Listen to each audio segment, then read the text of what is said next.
everybody, Spine Ticks Pressing here. Thanks for tuning in.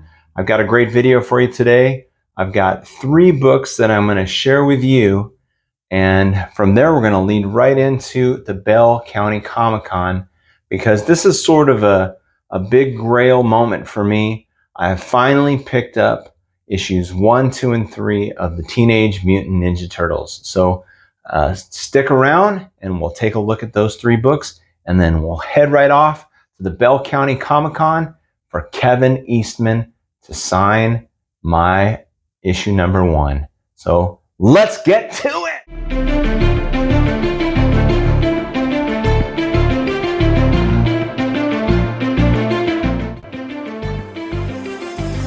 All right, thanks for sticking around. Let's take a look at those books.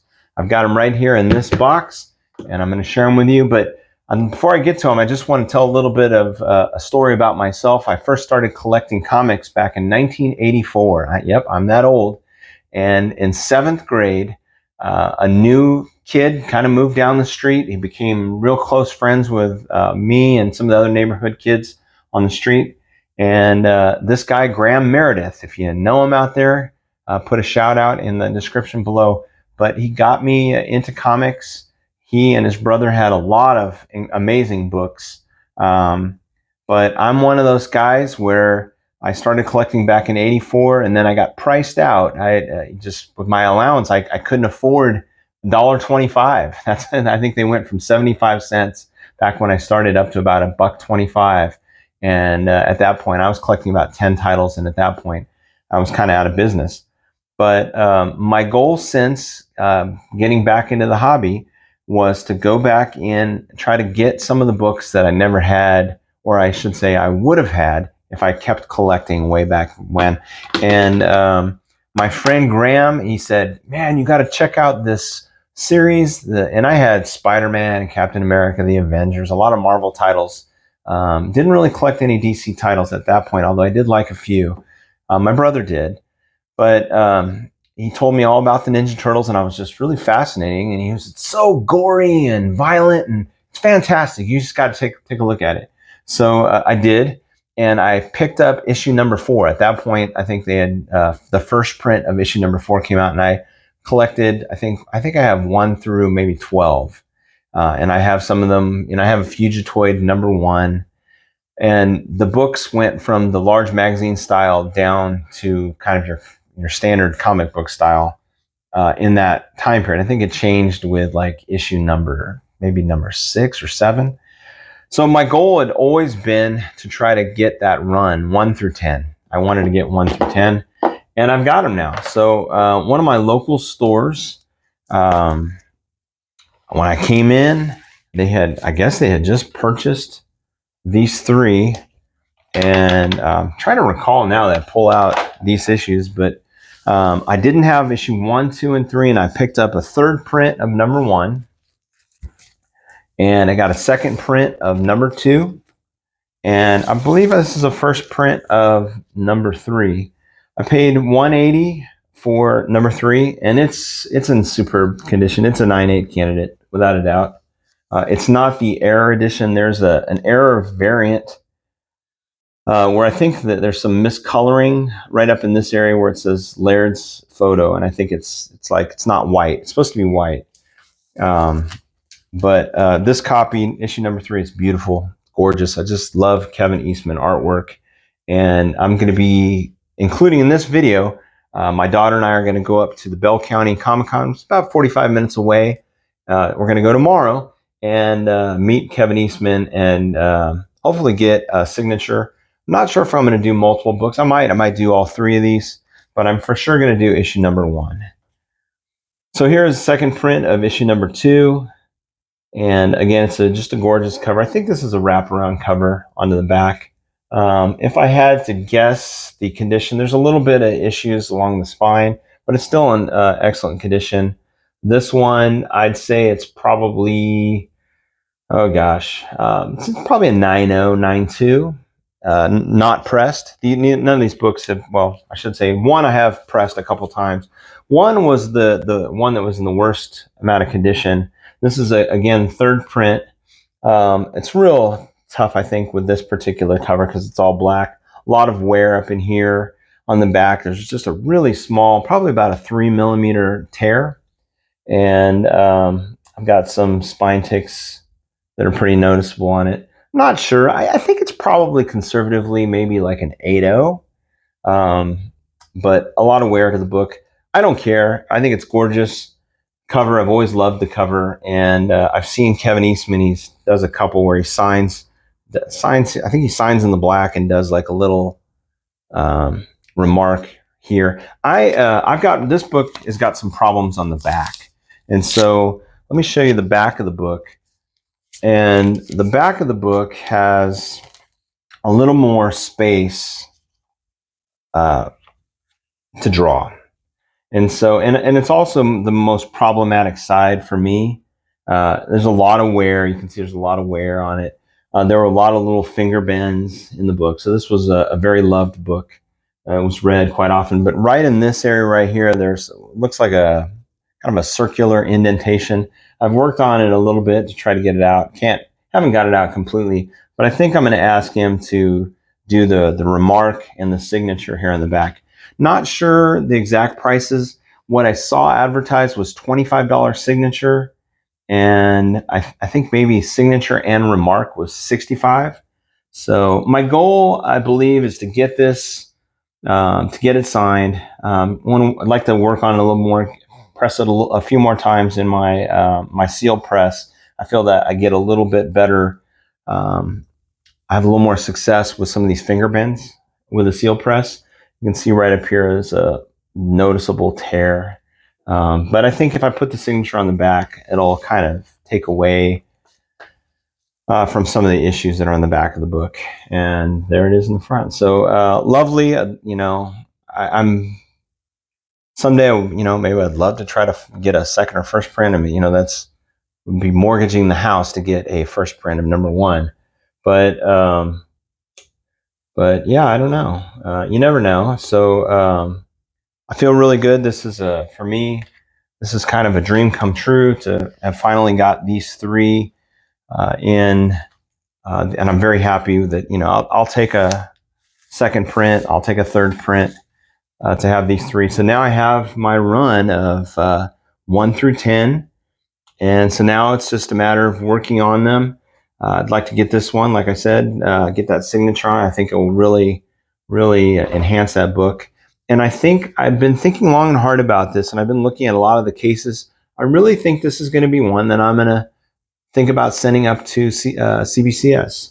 I really think I want to put these, maybe for sure, these 3 issues in a CBCS case. I like the label. I don't really anticipate down the road wanting to sell these. And I think, you know, CBCS has a slightly decreased value in comparison to CGC, but hey, who knows? Maybe that's all changing. I don't know. All right, everybody, I'm here at the Bell County Comic-Con. Got my comic books in the bag for Kevin Eastman to sign. All right, let's head over there and find it.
right, everybody, I'm right here. I'm about to get in line for the Kevin Eastman signature.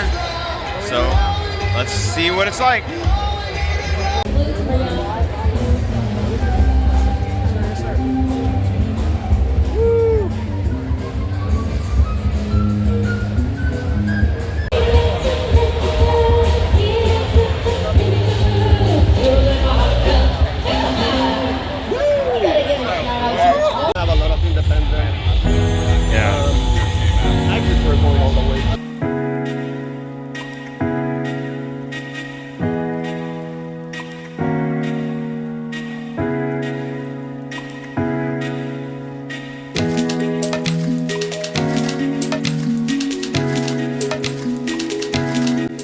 All right, everybody, I'm back from the Bell County Comic-Con, and I had a great time. As you just saw there, I got issues 1, 2, and 3 signed by Kevin Eastman, and I sent issue number 1 up the road to CBCS for grading. So when it gets back, I will do a show and share it with you.